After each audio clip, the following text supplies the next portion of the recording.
Assalamu alaikum. When I opened the pages of the newspapers yesterday, I was really shocked to see 8-column headings given on the national education policy. Came as a surprise because there was absolutely no indication earlier that this policy is in the offing and it is likely to be made public. Now, I try to go through this document as much as I can, but honestly speaking, I have not been able to really understand or even appreciate whatever has been given. But about 5 or 6 points have merited my attention.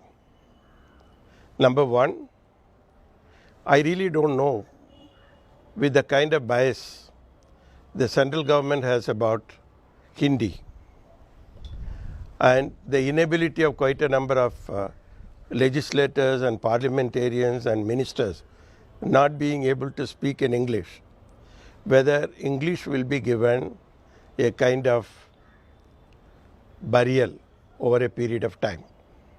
If that happens, that will be to the greatest disadvantage and disservice done by this government to the young population and emerging population.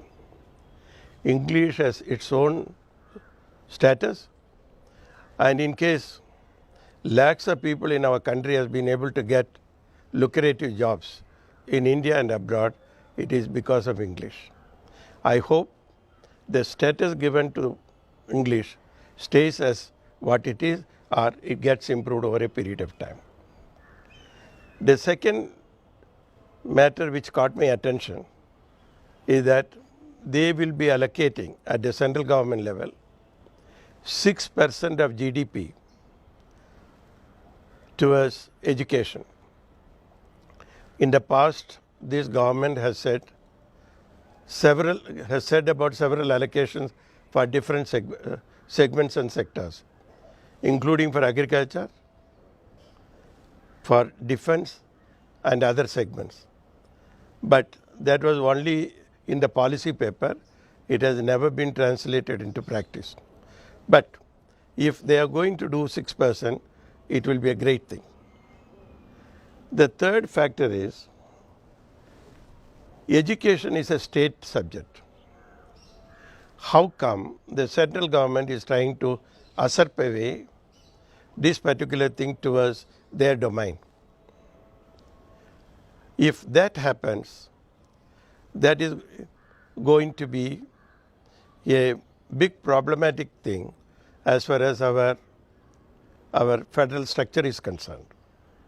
I am personally of the view that there has to be a broad policy framework at the national level, and the details have to be given to the state governments to follow. I hope that continues. Then another good thing which I have come to realize is they have now recognized LKG and UKG as part of the educational system, which was not so earlier. And at the university level or at the higher education level, there seemed to be a certain kind of modification, refinement and unification. But the details are yet to come. Hopefully, if that comes, it would be good for this country.